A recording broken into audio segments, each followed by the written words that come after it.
Bom dia, pessoal. Graça e paz.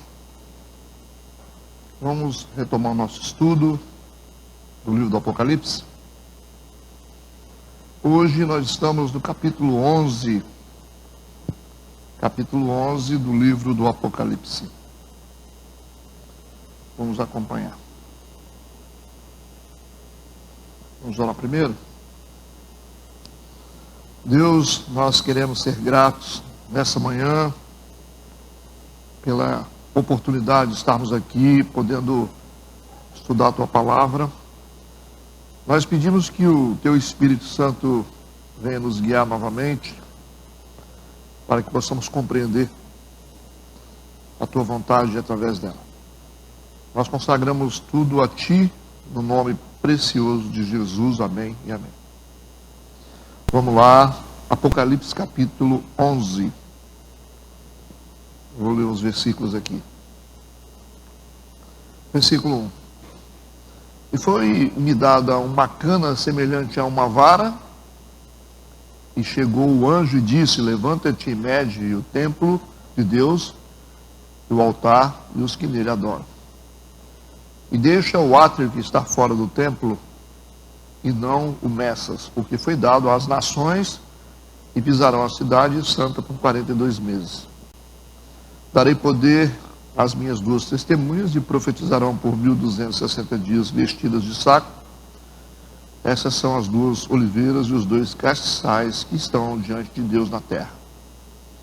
Se alguém lhes quiser fazer mal, o fogo sairá da sua boca e devorará os seus inimigos. E se alguém lhes quiser fazer mal, importa que assim seja morto.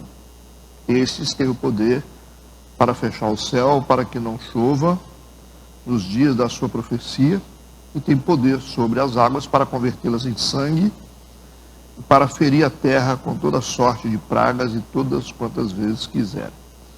Amém. Vamos recapitular aqui. Semana passada nós estudamos que o apóstolo João recebeu das mãos de um anjo forte, que é, na verdade, o próprio Jesus, numa teofania. Ele recebeu um livrinho, certo, né? Esse livrinho era, na verdade, uma porção do grande livro do destino da humanidade. Se tratava daquela revelação que foi dada ao profeta Daniel no ano 530 a.C.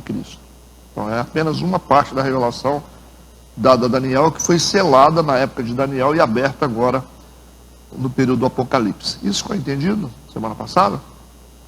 Amém. Então a gente continua e tem um pouco mais sobre esse livrinho aqui. Vamos para o versículo 1, para a gente poder entender. E foi-me dada uma cana semelhante a uma vara. Uma cana semelhante a uma vara. E chegou o anjo e disse: levanta-te e mede o templo de Deus e o altar e os que nele adoram. Vamos lembrar que esse anjo é o mesmo anjo que está com os pés nas águas, e o outro é um pé nas águas e o outro pé na terra. Vocês lembram disso, né? Que é o símbolo do poder. Esse é Jesus. E esse grande anjo, agora, depois de dar esse livrinho para o João comer, ele disse: você tem que comer esse livro. No início vai ser doce, depois vai ser amargo. Vocês entenderam isso na semana passada. E em seguida, esse anjo dá a João uma cana semelhante a uma vara, como se fosse uma trena ou uma régua, tá? E o anjo diz para ele o seguinte: ó, com essa vara, com essa régua de medir, você vai se levantar e vai medir o templo de Deus, você vai medir o altar e os que nele adoram. Então você tem um trabalho a fazer, que é medir o templo, medir o altar do templo e medir as pessoas que estão no templo. Quem que está sendo medido aqui? O João, com essa vara de medir. Na verdade são judeus, certo? São os judeus que serão medidos, o templo será medido e o altar do templo será medido. Ó, os capítulos de 11 a 14, a gente está no 11º, 11, né?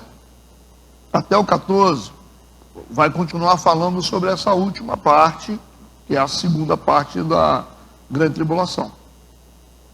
3 anos e meio, depois 3 anos e meio. Então a segunda parte, já no finalzinho, desses 7 anos, né, que é uma semana profética, essa vara de medir, e esses capítulos de 11 a 14 estão falando exatamente do final da grande tribulação. Já estão assim, quase 70%, 80% no final da grande tribulação, do que vai acontecer.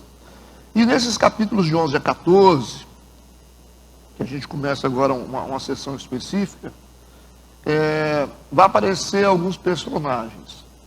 Vai aparecer a mulher, a gente vai entender, vai aparecer o dragão, o menino, Miguel, o arcanjo, a descendência da mulher, a besta do mar, a besta da terra e as 2 testemunhas. Esses são os personagens que irão aparecer do versículo 11 a 14. A gente vai falar de cada um deles. Repito: mulher, dragão, menino, o arcanjo Miguel, descendência da mulher, a besta do mar, a besta da terra e as 2 testemunhas.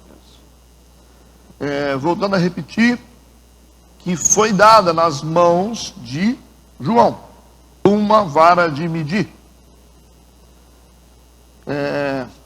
E ele vai ter que medir o quê? Qual é a orientação do anjo? 3 coisas deveriam ser medidas: o templo, o altar do templo e os que adoram no templo. Ok.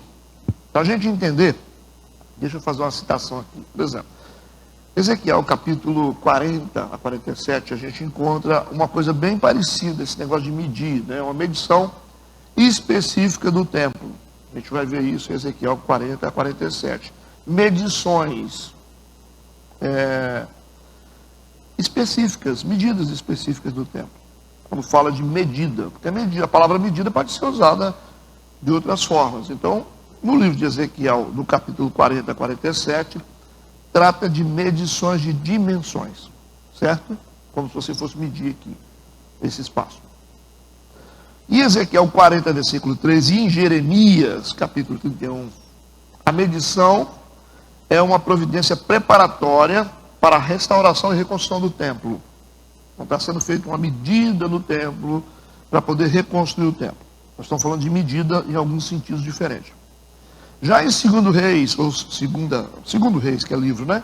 Capítulo 21, versículo 13, Isaías 34, versículo 11, Amós 7, 7, Lamentações 2, 8, a palavra medição tem o sentido de medido para destruição. Ou seja, medir no sentido de analisar.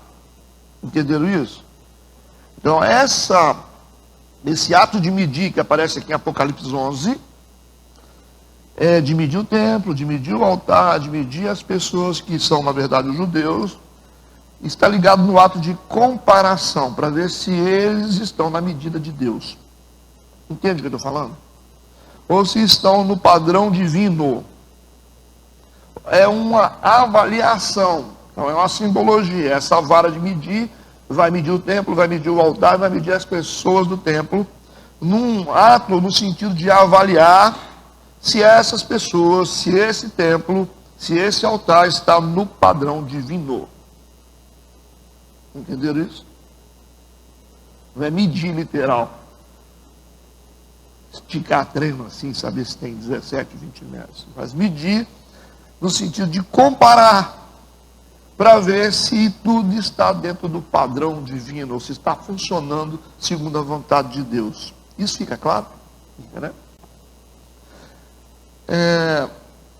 E quem está sendo medido? Os judeus.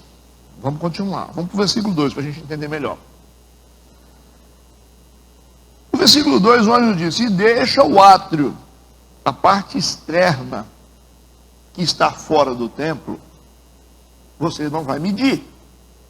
Não meças. Ok? Porque foi dado às nações e pisarão a cidade santa por 42 meses. Calma, vamos explicar.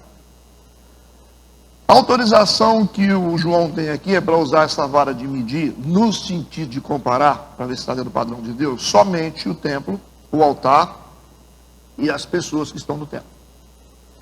Mas ele disse, mas o átrio é a parte externa. Certo? A gente tem o templo aqui, não tem? O que é átrio? Lá de fora. do lado de fora. Ele disse, deixa o átrio que está fora do templo.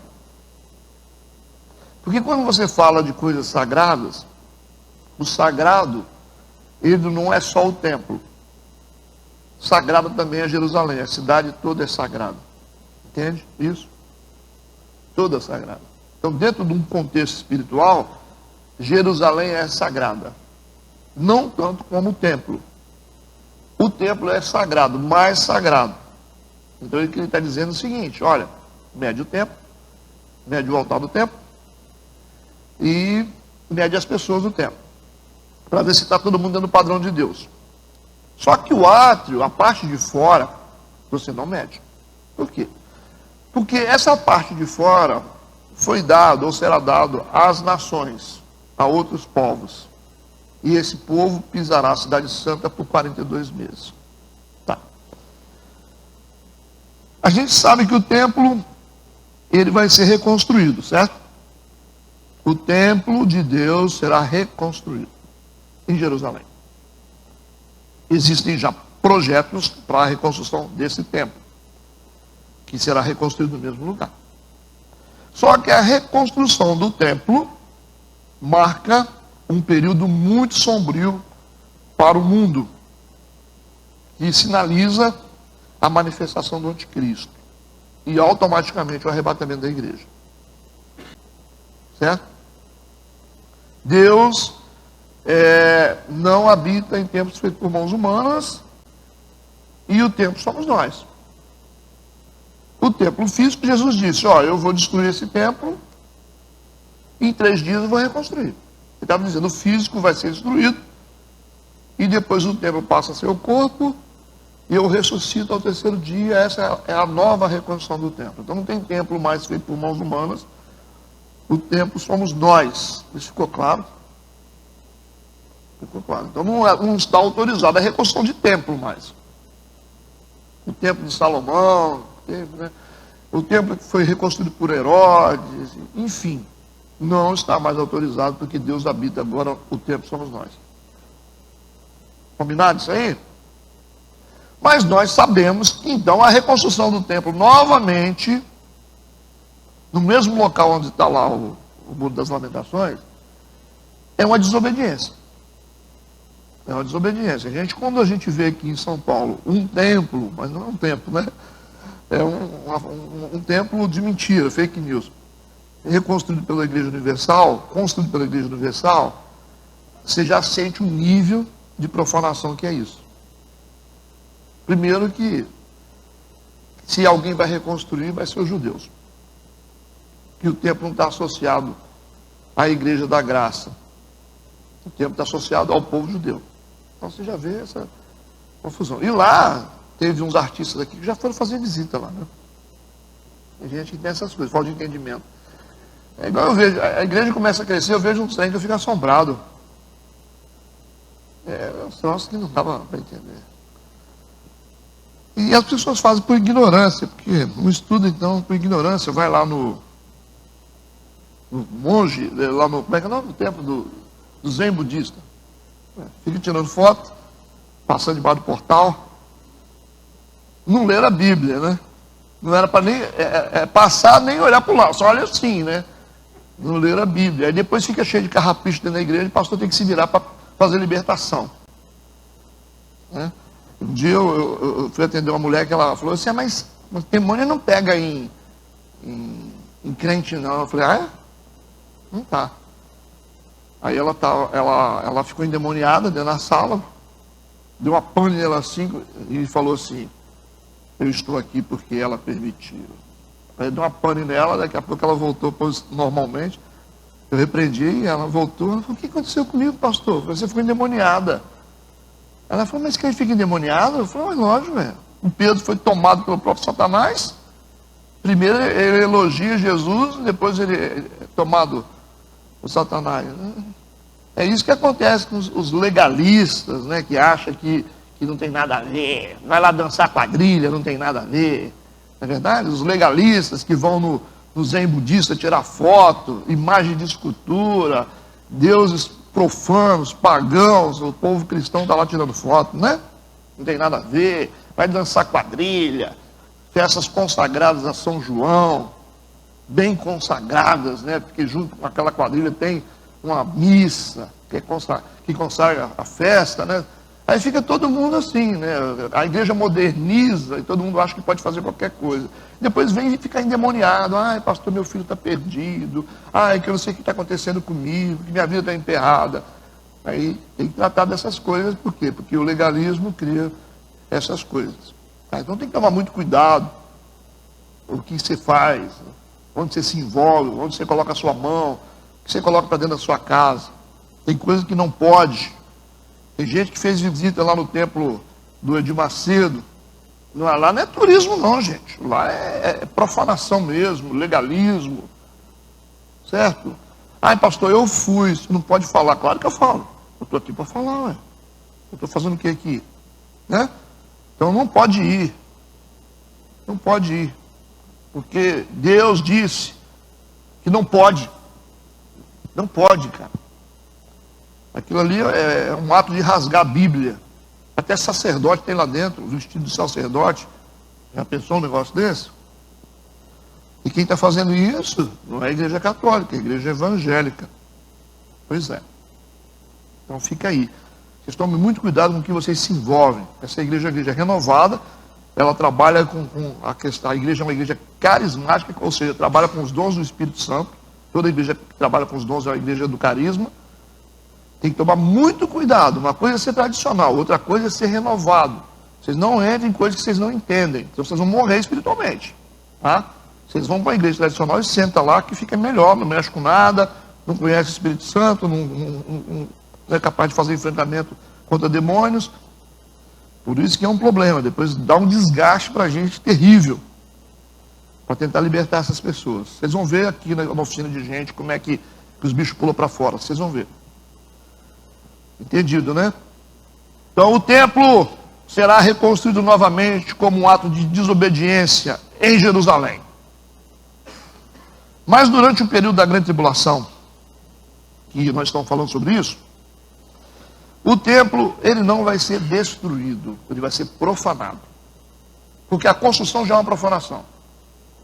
Quando você coloca dentro do templo elementos que a Bíblia mostra, ele vai ser profanado. Certo? Profanado pelo anticristo. Por isso que o que está sendo dito no versículo 2, o anjo disse: deixa o átrio que está fora do templo, não mede, porque foi dado às nações. Tem outros povos que tomarão posse. Ele vai dizer aqui o contexto: e pisarão a cidade santa por 42 meses. O que está sendo dito aqui? Está dizendo que Jerusalém é o átrio. Não está falando sobre uma varanda. Jerusalém é o átrio onde outras nações, os gentios, pisarão. Lembrando, período da grande tribulação, o templo, ele é construído com a ajuda do anticristo, mas será profanado pelo anticristo. Pastor, mas esse templo que está sendo construído lá, ele não é autorizado, então qual é o problema do anticristo estar lá? Porque quando você coloca elementos bíblicos dentro de um templo, você tem uma conexão espiritual com as coisas de Deus. Você coloca lá rituais, palavras, certo? Então vai ser feito tudo igual o templo de Herodes.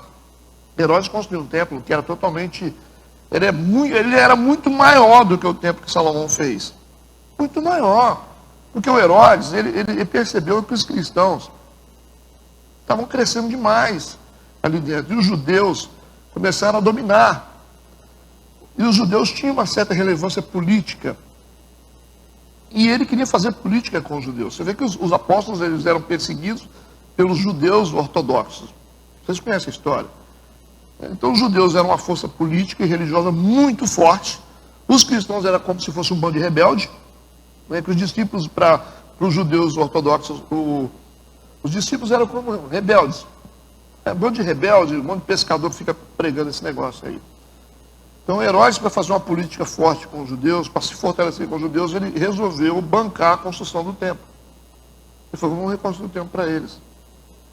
E colocou tudo que podia, todo o recurso que tinha ele colocou. E o templo que foi construído foi infinitamente maior do que o templo que Salomão fez. Só que os compartimentos internos ele respeitou as medições. Só que as partes externas ele colocou muito glamouroso, certo? Mas mesmo assim o templo era o templo que continuou os rituais lá dentro normalmente dos judeus. Ele foi destruído no ano 70, mas Deus respeitava esse templo como um templo. Entende o que eu estou falando? Como um lugar onde os judeus sacrificavam, onde os judeus ofereciam os seus sacrifícios. Deus respeitava isso. Da mesma forma, se um novo templo for construído, se tiver a mesma ritualização, mesmo que é proibida por Deus, isso tem uma força espiritual muito grande. Por isso que Deus considera como uma profanação. É como se você coloca uma igreja aqui. Você coloca uma igreja, coloca um altar, certo? Coloca uma cruz e de repente você faz isso virar uma boate. É mais ou menos assim. Você vai misturar coisas sagradas com coisas profanas. Esse é o problema que Deus vai ter com esse templo. Entenderam o que eu falei ou não? Então, nesse período, o templo será construído novamente, que é uma grande jogada, assim como o espírito de um tipo de anticristo que era Herodes, para construir o templo novamente. Da mesma forma, o anticristo vai fazer isso, que é o que os judeus estão ansiando, para que alguém realmente tenha uma força política para fazer esse templo se levantar novamente. Porque eles esperam que o Messias venha. Eles estão esperando, os judeus, eles não acreditam que Jesus era o Messias, ou é o Messias. Por isso que eles rejeitaram Jesus. Então eles esperam um Messias que vem reinar. Eles não conseguem assimilar a ideia de um rei vir da forma como Jesus veio, como filho de um carpinteiro. Então eles não conseguem associar um Deus a um homem tão comum. Eles esperam um grande líder. Essa vai ser a confusão dos judeus, que eles vão começar a assimilar a ideia de que o Messias seja o anticristo, entendeu? O anticristo seja o Messias, entenderam isso? Por causa do poder, da autoridade que ele vai ter. E vamos ler então Daniel capítulo 11, versículo 31, só para fortalecer essa ideia, ou a realidade de que o templo realmente será profanado. Daniel 11, 31, Daniel disse isso. E braços serão colocados sobre ele, que profanarão o santuário e a fortaleza, e tirarão o sacrifício contínuo, estabelecendo a abominação desoladora. Então Daniel está aqui dentro da revelação do livro de Daniel, está mostrando o santuário, o templo sendo profanado, ok? Então nós temos aí, vamos para outro versículo mais moderno. 2 Tessalonicenses capítulo 2, versículo 4. O que Paulo vai dizer sobre o anticristo?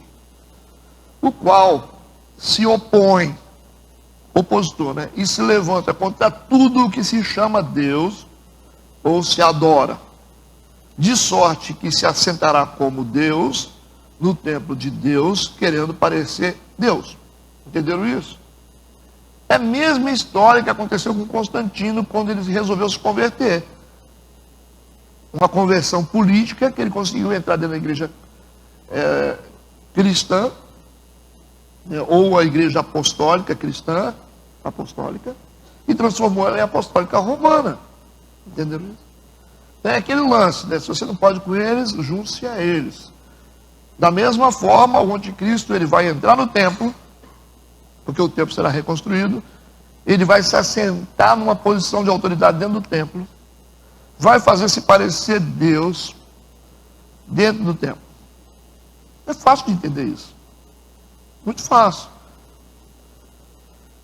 Enquanto o átrio exterior será entregue nas mãos dos gentios, enquanto o templo será profanado, Jerusalém será pisada pelos gentios, vai pertencer, vai ficar na mão dos gentios, ou povos, nações e línguas que vão se converter na grande tribulação. Entendido isso? Vai ter um povo que vai se converter, que não é judeu, que vai se converter. Vocês tiveram os números lá dos judeus, 144 mil judeus se converterão, serão salvos, certo? Mas povos, nações e línguas, outros povos gentios que vão se converter, não tem número, é incontável. Lembra disso? Ok. Por isso que o texto está dizendo que o átrio só que pertencerá aos gentios, ou seja, só Jerusalém, o direito de pisar, de posse será dos gentios. Eles estarão adorando a Deus em Jerusalém, enquanto o templo será profanado. É tipo assim, está aqui dentro, está sendo profanado. E então nós vamos adorar lá fora. Entenderam isso? Tudo bem. E o texto diz que foi dado às nações o átrio. E o contexto prova que esse átrio realmente é Jerusalém. Que diz, e pisarão a cidade santa por 42 meses. 42 meses são 3 anos e meio. Só você faz uma continha. Tá certo? Lembrando, esse 3,5 é o segundo período da grande tribulação. Primeiro período, 3 anos e meio. Segundo período, 3 anos e meio. O primeiro período da grande tribulação será um período político onde o anticristo vai fazer política. É o cavalo branco, lembra? Cavaleiro do cavalo branco. E esse cavaleiro ele tem um arco, mas não tem flecha. Lembra? Lembra? Cavaleiro branco, que parece que é bonzinho, parece com Jesus, mas esse arco sem flecha denuncia ele. Que ele vai vir com carinha de bonzinho, com carinha de Messias. Depois dos 3 anos e meio, ele se apresenta e se manifesta. Nos primeiros 3 anos e meio, ele faz política com os judeus, templo reconstruído, ele é o cara, o salvador, é gente boa. Depois dos 3 anos e meio, ele se manifesta e começa a perseguir. Entendido? Então, esses 42 meses são 3 anos e meio. Depois você faz sua continha no seu celular. Lembrando que calendário judaico, o ano tem 360 dias, não é 365 igual o nosso, tá? 360, sempre faz o cálculo com 360. Esses 5 aí fomos nós que colocamos. O povo ocidental. Então, 2 textos da Bíblia que apontam que esse átrio, que está fora do templo, é realmente a cidade de Jerusalém. Vamos para Lucas 21, versículo 24. Lucas 21, versículo 24. E cairão ao fio da espada, e para todas as nações serão levados cativos. Jerusalém será pisada pelos gentios, pisada no sentido de ocupação, até que os tempos dos gentios se completem. Está vendo aqui? Jerusalém será ali pisada, será habitada, ou, entendeu? Sentido geográfico, até que os tempos dos gentios se completem. Esses gentios que vão se converter. Vamos voltar agora para Apocalipse 11, versículo 2. São os 2 versículos, né? Agora vamos repetir. Apocalipse 11, versículo 2. O anjo disse, deixa o átrio. Não precisa medir. Mede só o templo. Porque o templo está sendo medido para juízo. Porque está sendo profanado. Mede o templo, o local deles, mede o altar é outra localização, outra geografia espiritual. Tem gente que está lá e tem gente que está aqui, certo? Mede o templo, mede o altar, mede as pessoas. Porque existem pessoas que podem representar o templo que não estão nem aí para nada. Existem pessoas do altar que é outro povo. É o povo que está aí, é um povo. O povo que está aqui é outro povo. São 3 povos, na verdade. Um povo cristão que está na igreja sentado. Um povo cristão. Estou dando só um exemplo, tá? Mas nós estamos falando de judeus aqui, tá? Tudo bem? Estou fazendo uma analogia da igreja. Mas aqui, esse templo aqui que será medido é o templo dos judeus. Mas vamos trazer isso para a igreja hoje. A igreja tem 3 níveis, né? Tem o povo da geral, crentes que estão sentados, os crentes que estão no altar, e tem o povo que são simpatizantes. São três, não são? Tem gente que está aí, mas não está aí. Está aí, estamos aqui, mas não temos compromisso com nada. E tem um povo que tem compromisso, mas está aí. E tem um povo que tem compromisso que está aqui. E essas medições também servem para nós. O templo será medido para juízo. Por quê? Porque esse templo dos judeus será medido porque está profanado. Entendido?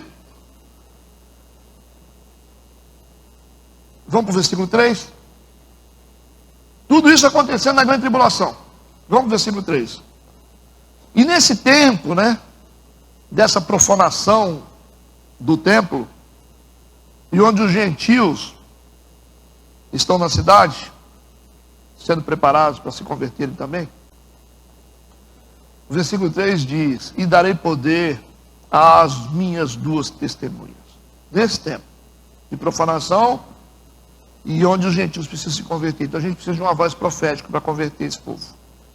Nós precisamos de vozes proféticas para quê? Para julgar quem está profanando e para salvar quem está apto para a salvação. Entende ou não? Então, a missão profética é essa. Ela traz juízo para quem está profanando e ela traz salvação para quem quer receber. Por isso que Deus vai levantar duas testemunhas. Olha como que Deus funciona assim. Deus é um sistema espiritual perfeito, Darei poder às minhas duas testemunhas e profetizarão por 1260 dias, vestidas de saco. 1260 dias, você pode fazer cálculo também, dá 3 anos e meio. Ele vai mudando, tá vendo? É a mesma coisa, 3 anos e meio, mas na linguagem profética. Só fazer conta. 3 anos e meio. Faz a conta em cima de 360, tá? Vê se bate aí. Essas duas testemunhas estarão profetizando. Profetizando, Não é entregando folheto não, tá? Oi, vamos visitar a minha igreja? Não. Profetizando. O período agora é outro. A igreja está arrebatada. A igreja não tem mais a graça. Os caras estão liberando palavras. Tipo assim, vocês estão prontos para o fogo do inferno, Vai vir. E os outros falam assim: arrependei-vos. Arrependei-vos. É a mesma coisa do João Batista, que profetizava no espírito de Elias. É isso aí, arrependei-vos, bando de víboras. E vocês estão separados para o juízo. É isso aí. Eles vão profetizar. Vão bater na portinha das pessoas e falar assim: aceita Jesus hoje. Diferente. Darei poder. Então Deus vai dar um poder para essas duas testemunhas. Para profetizar. É um poder provisório, mas será dado. Por 1260 dias, durante esse período de 3 anos e meio, que é a segunda parte da grande tribulação, que é a parte mais difícil. E os 3 anos e meio no início é tranquilo. Vai ser um período tranquilo. Mas os 3 anos e meio, segunda parte, vai ser período de perseguição. As minhas duas testemunhas. Aí a gente já imagina, será que vai descer alguém que já morreu aqui? Não. Vai ser no espírito deles. Entende o que eu estou falando? Deus vai fazer com que homens, como vocês que são mulheres, profetizarão no espírito dos profetas. Deus não precisa trazer aqui um profeta do Antigo Testamento para pregar. Desce esse cara aqui. Não, ele pode levantar o Renato no espírito de um Elias. Como tem hoje. Tem muito profeta hoje que está profetizando no espírito de Moisés, de Elias, Jeremias. Tem um monte na terra. É o mesmo espírito. Certo? São duas testemunhas. Então, essa ação de Deus, ela se justifica por 2 motivos. Por que Deus tem que trazer 2 testemunhas, ou 2 profetas, ou 2 pessoas para profetizar num período sombrio? Por que tem que fazer isso? 2 motivos. Deus não julga sem fazer com que as pessoas se tornem primeiro moralmente responsáveis. Deus não vai julgar pessoas sem trazer para essas pessoas responsabilidade moral sobre o que elas estão fazendo. Olha como que Deus é perfeito e justo. Quem disse assim, eu não sabia. Não sabia não, você sabe sim. Você teve oportunidade. Não adianta você falar que não sabe. Todo lugar que você vai tem Bíblia de graça, tem missionário trabalhando, tem gente pregando. Nós estamos até enjoando as pessoas, de tanto que nós estamos pregando, né? Então Deus não vai julgar ninguém sem com que essas pessoas sejam transformadas em gente moralmente responsável, né? Da mesma forma como Deus não julga um bebê. O bebê não tem moralidade formada. Está entendido? Por que batiza hoje? A gente batiza porque a gente entende que a pessoa tem uma responsabilidade moral. Você pergunta assim, pastor, meu filho pode batizar com quantos anos? Vocês têm que parar com esse negócio de ano, de falar de idade. Dentro do contexto espiritual, idade não tem importância. Idade é idade mental. Idade espiritual. Você tem crianças de 12 anos que têm mentalidade muito elevada. Aí, pastor, mas se eu batizou aquele menino que tem 12 anos, não batizou o outro. Claro que a idade é a idade mental. Mental. Você tem meninos com 15 anos que se arrependem, se convertem. Você tem gente com 50 que não muda. Não converte, quer saber de Jesus. Tudo é assim. Você vai na sala de aula de criança, é a mesma coisa, como eu disse para vocês. A idade é mental. Já está bem desenvolvido, assimilando mais coisas, consegue prestar atenção. Vai passar ao lado dos maiores. Mas já está. Não, então vem para o culto. Porque o propósito é vir para o culto. O crente tem que ser criado dentro de culto. Porque o contexto mais completo de igreja está aqui. Porque aqui você tem o louvor, você tem a palavra. Você tem a oração, você tem a demonstração. Você tem tudo. As crianças antigamente, elas eram criadas mais dentro de templo. A gente ficava sentado na frente, quietinho, os pais tinham autoridade. Ali a criança já aprendia o contexto de igreja. Ela entendia tudo, as diferenças de liderança, o perfil do líder, do pastor, o jeito, ela ia assimilando, ela ia crescendo com aquilo, com aquela imagem de igreja. Hoje o que a gente faz? A gente leva as crianças para esconder as crianças, para não atrapalhar o culto. Não é isso? É isso que a gente faz. Essa que é a realidade. Não pode atrapalhar o culto, a gente leva lá para trás. As meninas têm que fazer o melhor por elas. Mas, ideia de tirar a gente de culto, o certo não é tirar do culto. O certo não é tirar do culto. A gente fazia antigamente o quê? Escola bíblica. A escola bíblica, tinha os adultos, tinha as crianças na escola bíblica, mas você não consegue fazer isso aqui. Porque os crentes gostam de dormir, né? Não traz as crianças para a igreja mais. Então a gente estudava escola dominical. Adultos, jovens e crianças. Escola dominical. Certo? Agora vai chamar pai para fazer escola dominical hoje. Deus me livre, né? Para dar no domingo, né? Vamos para a praia, vamos fazer outra coisa. Vamos comer churrasco, mas menos escola bíblica dominical. A gente tinha uma cultura diferente. Então nossos filhos estudavam. A gente estudava realmente a revistinha, aquela coisa bacana. Como crente não gosta mais de escola dominical, mudou. Você vê gato pingado. Né? Uma igreja desse tamanho que junta 400 pessoas num domingo, você tem uma quantidade pequena dessa de gente, essa é a realidade. Não adianta fugir da realidade. Então o certo é a criança ser criada no culto. Então a escolinha na hora do culto foi criada por falta de autoridade dos pais. Como o pai não tem mais autoridade, não generalizando, né? Deve ter uns 2, 3 que tem, mas a maioria não tem.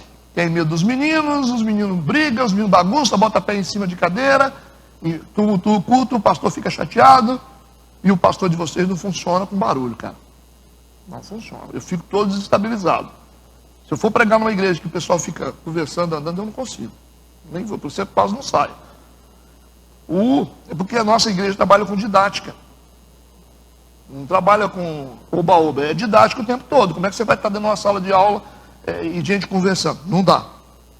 Certo? Então o que os pais devem fazer, se der, quando as crianças começam a crescer mais, já começa a ficar comportadinha. Culto! Senta lá no culto. Vamos receber a bênção junto com o pastor. Vamos orar. Criança baixa a cabecinha. Né? Isso. Então culto é lugar para todo mundo. Mas infelizmente a gente está lutando. Talvez no futuro a gente consiga vencer isso. Tá certo? É a deficiência da escola bíblica dominical, e aí você tem que improvisar e por aí vai. Mas não é só aqui não, todo lugar está assim. Entendido isso? Então o bom é que as crianças estejam no culto.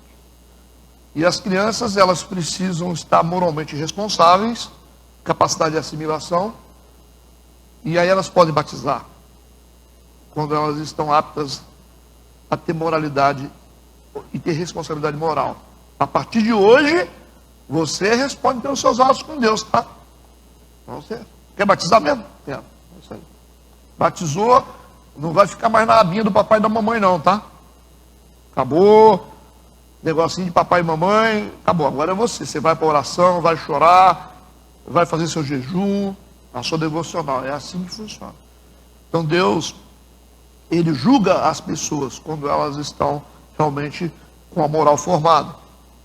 Amós, capítulo 3, versículo 7. Esse é o sentido desse versículo, gente. Não tem outro sentido. Certamente o Senhor Deus não fará coisa alguma, ou Deus não vai se manifestar sobre as pessoas, nem com bênção, nem com maldição, sem ter revelado o seu segredo aos seus servos e os profetas. Ele vai botar os profetas para falar. Ok? Para que as pessoas ouçam, para que as pessoas entendam e digam, realmente eu preciso mudar. Quando você está consciente, Deus pode julgar as pessoas. Você pode dar uma prova para uma pessoa sem ensinar ela? Você não estuda para fazer a prova? Da mesma forma. Deus ensina, depois Ele trata. Esse é um dos motivos. Amós 3,7. Certamente o Senhor Deus não fará coisa alguma sem ter revelado o seu segredo aos seus servos e os profetas. É por isso que Ele revela antes, para que os profetas falem a respeito do que Ele vai fazer, porque senão você vai dizer, eu não fui avisado, não sabia, certo? E a gente sabe, todo mundo aqui sabe, mas eu não decidi, isso aí é problema seu, mas você sabe, ok? O segundo versículo, que é o segundo motivo, porque Deus, Ele age dessa forma, coloca profetas para falarem, profetizar antes. Você não pode dar nenhum fato como concreto sem que tenha pelo menos de 2 a 3 testemunhas. Isso aí você já conhece. Deus não poderia fazer nada concreto e justo se Ele não tivesse testemunhas ali. Paulo ensinou para a gente, se o cara tem um crime lá, tem que ter 2 ou 3 testemunhas. O Antigo Testamento ensina isso. 2 ou 3 testemunhas. Você só pode considerar um princípio espiritual se tiver testemunha. Você só pode considerar um fato realmente se tiver testemunha. Biblicamente as coisas não se tratam com conversa, gente. Não se trata com conversa. Você pode chegar e falar assim, o presbítero da igreja adulterou. Traz as provas. É assim que a Bíblia trata. Traz as provas. Uma testemunha, não, uma só não. 2 ou 3. Tem 2 ou 3? Isso aí, tira o cara do cargo. Só tem eu, pastor, então não serve. É assim que a Bíblia trata a situação. Para preservar a integridade das pessoas, senão daqui a pouco você destrói todo mundo. Por que nós estamos sendo destruídos hoje? Porque tudo que se fala, você acredita. Um fala assim, você sabia que fulano roubou lá na empresa? Aí você fala para o outro. Você liga para o outro. Daqui a pouco a reputação da pessoa está no chão. E aí você pergunta, vocês viram? Eu não. Como é que você sabe? Me falaram. Percebeu? Olha onde nós chegamos. Pau que dá em Chico, dá em Francisco. Da mesma forma como você pega e fala de coisas que você não sabe, eles vão falar de você sem você ter culpa também. Pode preparar. Pode preparar. Você fica assim, não, falaram lá que o pastor fez. Falaram lá que... Tudo bem.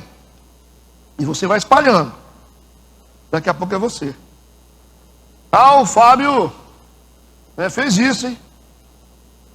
Fábio, liga para o outro. Liga para o outro. Daqui a pouco o Fábio, pastor, todo mundo está falando. Foi porque um dia você falou. Você ouviu, sem ter prova. Então o certo é assim. Você tem prova? Ah, mas é porque... Não, então vamos ficar quieto, que é melhor, né? Tem que ter prova. Qualquer obreiro da nossa igreja aqui, se alguém levantar acusação, vocês têm que falar qual a prova que você tem, meu filho. Traz lá as 3 testemunhas, 2 ou 3 pelo menos, tá? Ah, não tem. Então vamos encerrar o assunto. Isso é princípio bíblico. Deuteronômio capítulo 19, versículo 15. Isso se estende para o Novo Testamento. É a única forma de você tratar a igreja, é assim. Você já imaginou se cada pecado da igreja a gente tratasse com todos os membros, igual fazia antigamente? Senta o cara aqui, a comunidade toda aqui, ele vai dizer, eu pequei. Olha, ele pecou, hein? Tá certo. E eu quero pedir perdão para a igreja, a gente perdoa. Acabou a conversa. Acabou a conversa. Como a gente faz fora o íntimo, o cara comete um pecado, a gente não pode, né? O cara faz uma coisa errada, a gente não pode ficar falando, porque agora não pode mais, né? Senão vai denegrir, né? Entendeu como é que a coisa funciona? Agora, você viu que eu mudei a fala agora para o outro lado? Eu estou falando de outra situação. Se fosse tudo tratado dentro da igreja, às claras, todo membro pudesse saber do que aconteceu com o Joãozinho, não tinha conversa fiada. Quando tem muito segredinho dentro de igreja, o que acontece? Especulação. Ah, o pastor tirou no mínimo, esse cara fez alguma coisa. O cara não fez nada. Às vezes o cara está triste, ele tá com depressão, ele fala, pastor, me tira do ministério por enquanto, eu quero me tratar. Aí você tira, aí o irmão fala assim, ah, isso aí deve ser adultério. Quando você não sabe a verdade, você especula. Por isso que a verdade é muito melhor. Tinha que ser igual antigamente. Bota o cara no meio, ele fala o pecado dele, a igreja perdoa ele, todo mundo cala a boca. Todo mundo fica solidário. Como a gente não fala nada, que você vai passar lá para pastor e fala, não pode falar para ninguém, pastor.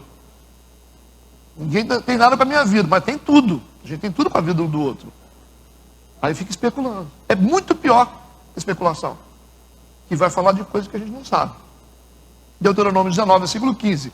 Uma só testemunha contra alguém não se levantará por qualquer iniquidade. Qualquer iniquidade. Matou, roubou, adulterou. Uma só não vale. Uma só não vale. Porque pode levantar o irmão que não gosta de você e falar assim, ó, eu vi, hein? Eu vi o tal do João lá, do Pedrinho lá, né? Fazendo isso aí, ó, entrando no motel lá. Você só viu, mas quem viu? Não, foi só eu, então morreu o assunto. Entendeu? E isso é técnica espiritual bíblica, gente. Uma só testemunha contra alguém não se levantará por qualquer iniquidade. Ou por qualquer pecado. Qualquer pecado. Porque senão você dá margem para um destruir a reputação do outro. Por causa de raiva. Seja qual for o pecado que cometeu, pela boca de 2 testemunhas ou pela boca de 3 testemunhas, se estabelecerá o fato. Senão, assunto encerrado. Senão, assunto encerrado. Isso é bíblico, né? É a única forma que Deus encontrou de proteger o povo. Porque o cara inventava, está com raiva da Bárbara, o cara inventava. Ah, sabe por quê? Porque a Bárbara, como assim? Você vai destruir a reputação dela só porque você está falando? Não tem prova, né? Vocês entenderam o princípio que eu estou falando aqui? É um ato de preservação. Então Deus está dizendo o seguinte, eu vou dar 2 testemunhas no período da grande tribulação para provar o que eu vou fazer. Para que ninguém diga assim, ah, eu não sabia. Eu não sabia. Então ele deu 2 testemunhas. Por isso que Jesus enviava os discípulos de 2 em 2. Você acha que é por quê? É só para os 2 ficarem batendo papo na estrada? Vai junto para você não ficar sozinho. É por isso, por causa do testemunho. Vocês terão minhas testemunhas. Ele enviava de 2 em 2. Porque se um só conta história, o outro não acredita. Ah, eu vi. Eu também vi. Ah, então tá certo. O outro, eu também vi. Ah, então tá certo. Era obrigatório acreditar. Vamos seguir. Eles profetizarão vestidos de saco. Pano de saco era uma vestimenta tradicional usada pelos profetas, de grande poder. Grande poder, hein? Então, quanto mais poder, mais humildade. Era um tecido de fabricação rude, de cor escura. O pano de saco usualmente era usado diretamente sobre a pele. Para quê? Para dar desconforto. Você imagina pano de saco? Aquilo sapeca o cara todo, né? Pois simbolizava o descontentamento com as coisas como elas estavam. Então, o profeta, ele já vestia aquela roupa, ele já chegava assim, né? para profetizar contra as nações. Aquele sentimento que ele tinha do pano de saco sobre o corpo dele, imagina no Oriente, calor, era o desconforto com a situação atual. Por isso que Jeremias profetizava, e esses caras, eles estavam insatisfeitos, porque representavam realmente o coração de Deus, insatisfeitos com os pecados da nação. Versículo 4, vai dizer o seguinte: essas são as duas oliveiras, esses profetas, e os dois castiçais que estão diante do Deus da terra. São duas pessoas muito importantes. Não está dizendo que é homem, não está dizendo que é mulher. Está dizendo que são duas oliveiras e dois castiçais que estão diante do Deus da terra. É gente muito santa que vai estar ali. Duas oliveiras, há indícios bíblicos que, tem muita gente que especula, muita gente, é o Enoque que está ali, porque o Enoque foi transladado, é no espírito de Enoque. Uns falam que até Josué, tem várias especulações, mas os indícios bíblicos, eles apontam para Moisés e Elias, principalmente para Moisés e Elias. Eles vão profetizar no espírito de Moisés e Elias. Primeiro, por causa da aparição deles no Monte da Transfiguração. São os dois que apareceram do lado de Jesus no Monte da Transfiguração. Segundo, por causa do mistério das mortes. Elias subiu ao céu numa carruagem de fogo. É um mistério. Moisés desapareceu. Ninguém sabe onde está o corpo dele. Até Satanás estava procurando, para transformar aquilo num ídolo. E Deus escondeu. Então tem um mistério na morte dos dois. Como tem mistério também em Enoque também. Mas enfim. E por causa dos sinais que estão contextualizados nos versículos seguintes, 5 e 6. Vamos ler. Versículo 5. Se alguém quiser fazer mal para eles, para essas duas testemunhas que vão pregar durante a grande tribulação, fogo sairá da sua boca e devorará os seus inimigos, e se alguém lhes quiser fazer mal, importa que assim seja morto. Elias, ele é apresentado na Bíblia como alguém que tem autoridade sobre o fogo. Ok? Muitas pessoas foram sentenciadas na Bíblia à morte por terem se levantado contra Moisés. Percebe que é o mesmo tom que Deus vai usar aqui. Se levantar contra ele, será morto. Então, quantas pessoas que Deus matou por causa de Moisés? Por isso que isso vai apontando para os dois. Vamos continuar no versículo 6. Diz que eles têm poder para fechar o céu.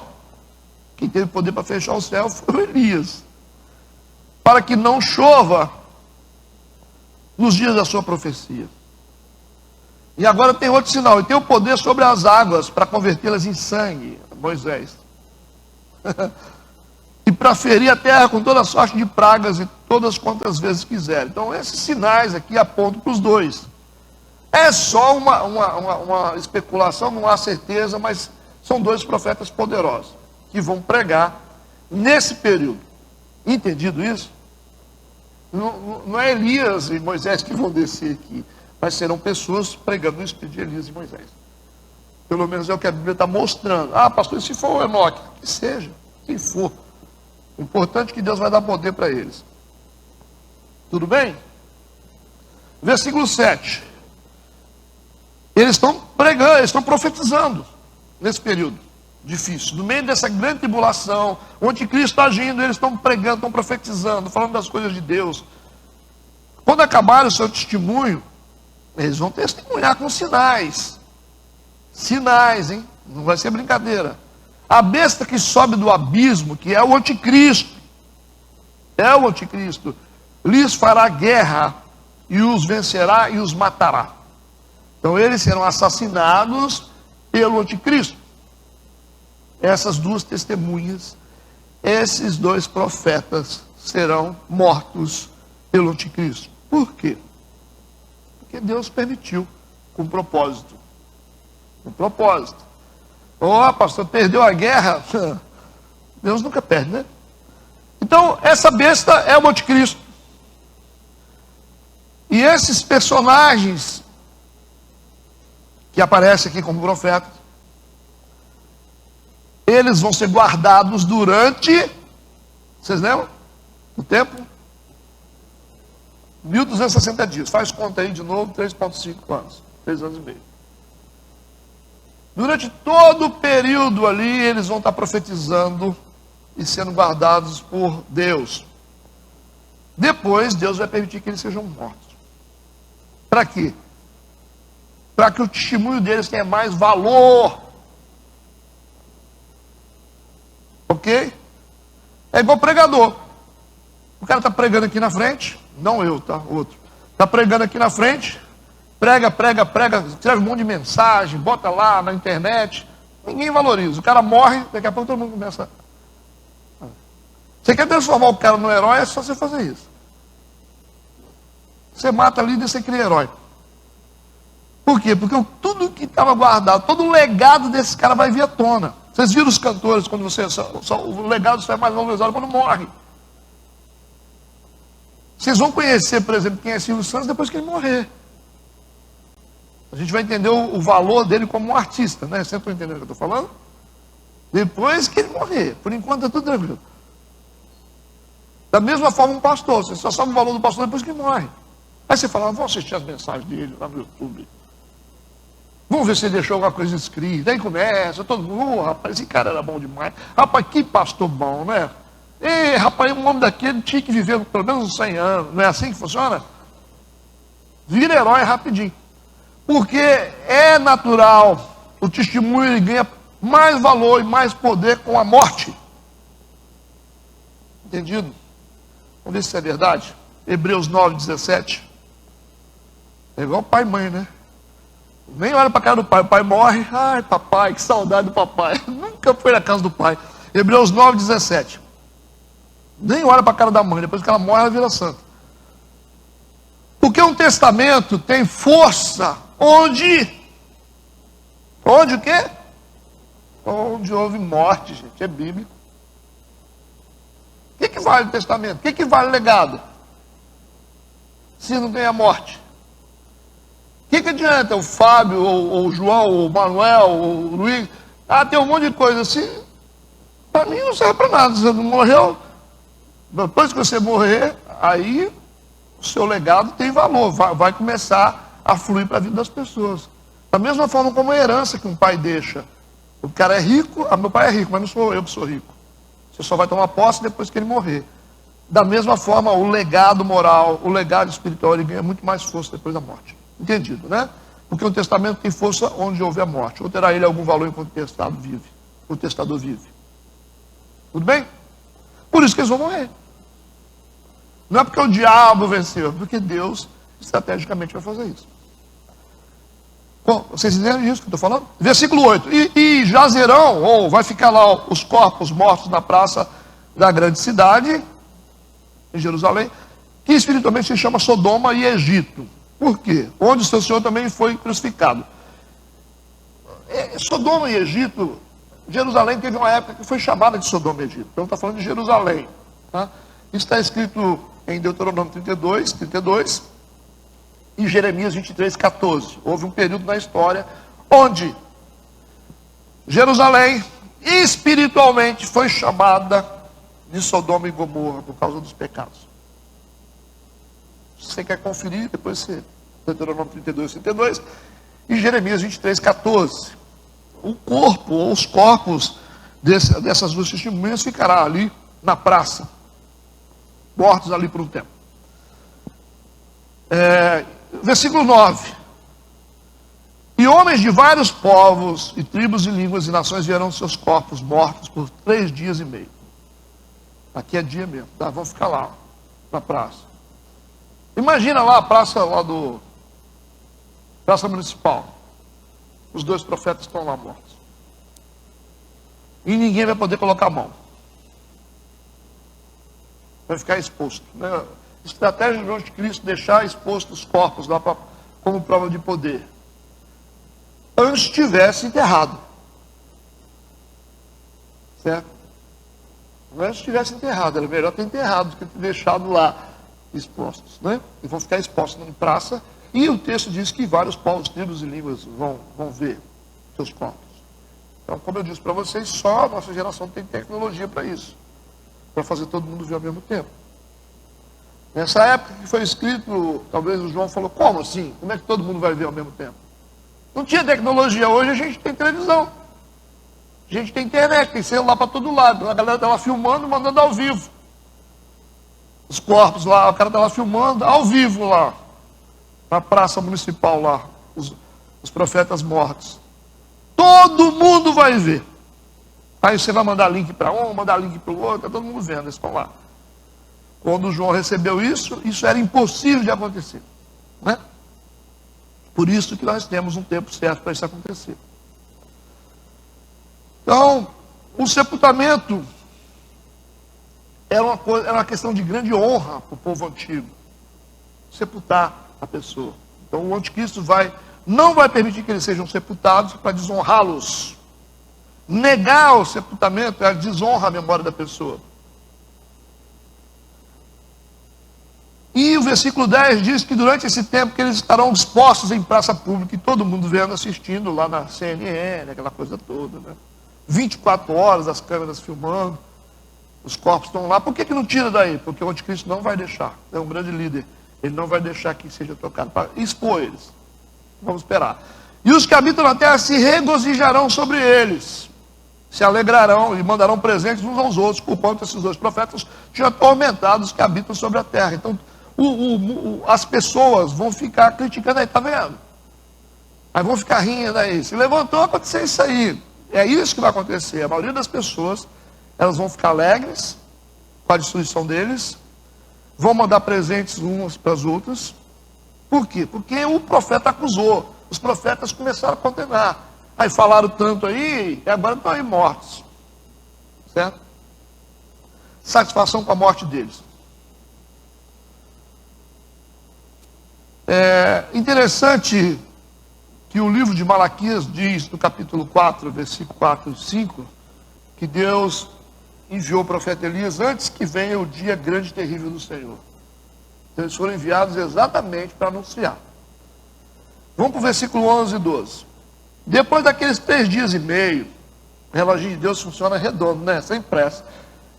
O espírito de vida, vindo de Deus, aí que está, né? O espírito de vida vindo de Deus entrou neles. Vocês entenderam por que estão expostos? E puseram-se sobre os seus pés. Por isso que eu disse, se eles estivessem enterrados, aí ninguém via, né? O diabo, ele acha que está vencendo, Deus vai dando corda. Eles se puseram sobre os seus pés e caiu grande temor sobre os que os viram. Ressuscitaram na praça. Está todo mundo brincado. Aí a gente vai desmaiar, né? Fala, que isso? A igreja não vai estar aqui, né? A igreja está assistindo de camarote. E caiu grande temor sobre os que os viram. E ouviram uma grande voz no céu que lhes dizia: subi para aqui, subiram ao céu em uma nuvem, e os seus inimigos os viram. Vão ressuscitar online, via satélite. E Deus vai levar os dois para... Vai dizer para eles, sobe para cá. Subiram ao céu numa nuvem. A ressurreição das duas testemunhas mostra que eles foram justificados aos olhos do mundo inteiro. Por isso que o testemunho delas será considerado então idôneo, verdadeiro e eficaz. Aí eles vão falar, agora a gente acredita. Por isso que eles pregaram antes. Versículo 13, naquela mesma hora houve um grande terremoto. Aí vem, já anunciaram, né? Eles não avisaram. Avisou todo mundo, né? Não pregou primeiro? Então é perigoso depois de uma pregação, gente. É muito perigoso as coisas. Tem que tomar muito cuidado depois que a gente ouve uma pregação. Naquela mesma hora houve um grande terremoto, caiu a 10ª parte da cidade, e no terremoto foram mortos 7.000 homens, e os demais ficaram muito atemorizados. Aí começaram a dar a glória a Deus do céu. Aí vai haver conversões aqui, porque eles vão ficar impactados. Ok? Versículo 14. E aí é passado o segundo ai. Eis que o terceiro ai cedo virá. Então só aqui nessa ressurreição, nesse terremoto, 7.000 pessoas morrem. É muita gente, né? Versículo 15. E o sétimo anjo tocou a sua trombeta. Aí que vem, né? Sétima trombeta. E houve no céu grandes vozes que diziam, aí nós estamos no meio falando, né? Os reinos do mundo vieram a ser de nosso Senhor e do seu Cristo, e ele reinará para todo sempre. Houve no céu grandes vozes. Esse flagelo aparece em Apocalipse 16, versículo 17. A gente pode ler também. É um paralelo. E o sétimo anjo derramou a sua taça no ar, e saiu grande voz do templo do céu e do trono, dizendo: está feito. Está feito. Os reinos do mundo vieram a ser do nosso Senhor e do seu Cristo. Então o toque da sétima trombeta já tinha sido predito pelo anjo, né, na abertura do livrinho. Foi predito em Apocalipse 10, versículo 7. E agora começam os acontecimentos importantes. O grande segredo de Deus vai começar a acontecer a partir de agora, que é, na verdade, o estabelecimento do reino de Deus na terra. Vai começar a partir de agora, sobre a terra, que vai começar com o reino milenar de Cristo, Apocalipse 20, versículo de 1 a 6. Esse é outro assunto. E depois vem o julgamento final e outras coisas mais, tá? Então, a partir desse ponto, dessa sétima trombeta, grandes coisas vão começar a acontecer. Tudo bem? Vamos para o versículo 16 a 19. E os 24 anciãos que estão assentados em seus tronos, diante de Deus, prostraram-se sobre seus rostos e adoraram a Deus, dizendo: graças te damos, Senhor Deus Todo-Poderoso, que és, e que eras, e que hás de vir, que tomaste o teu grande poder e reinaste. Iraram-se as nações e veio a tua ira, no tempo dos mortos, para que sejam julgados. No tempo de dares o galardão aos profetas, teus servos, e aos santos, e aos que temem o teu nome. A pequenos e a grandes, e o tempo de destruir os que destroem a terra. Abriu-se no céu o templo de Deus. A arca da sua aliança foi vista no seu templo. Houve relâmpagos, vozes, trovões, terremotos e grande saraio. Então, esse ponto aqui da sétima trombeta começa agora o agir de Deus. A partir de agora, Deus vai começar a colocar a casa em ordem. A igreja está arrebatada. A grande tribulação é agora o anticristo, as bestas, né? Tem a besta da terra e a besta do mar. E uma besta é o anticristo, outra besta a gente vai saber depois. E todos serão julgados, tratados, né, como precisa. Tudo bem? São eventos que vão acontecendo em sequência. Importante saber o seguinte: a partir de agora Deus vai tomar a rédea de tudo. Ou vai tomar as rédeas de toda a situação. Entendido? Alguém quer fazer alguma pergunta?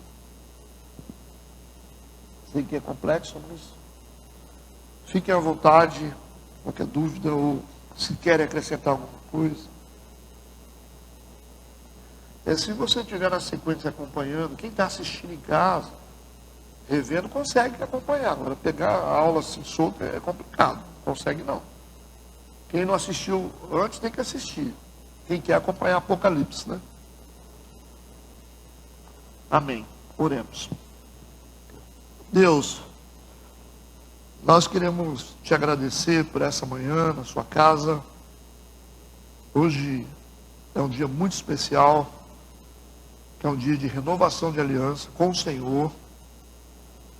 Ao mesmo tempo que sabemos dessa realidade, dos acontecimentos que estão acontecendo, os que irão acontecer, a Santa Ceia tem uma representação séria para nós. Porque é quando nós renovamos a nossa aliança, o nosso compromisso com o Senhor, e temos a certeza de que estamos preparados para esse grande dia. Por isso, em nome de Jesus, prepara o nosso coração, a nossa vida, espiritualmente, para que possamos renovar a nossa aliança nesta noite com o Senhor, tomando a Santa Ceia, cumprindo uma determinação do Senhor, e deveríamos fazer isso em sua memória até que o Senhor viesse. Por isso nós queremos te agradecer. Nos dê um dia de paz, um dia de bênção, junto com a nossa família, e que esta noite seja uma noite de muita conquista e muita vitória, em nome de Jesus. Amém e amém.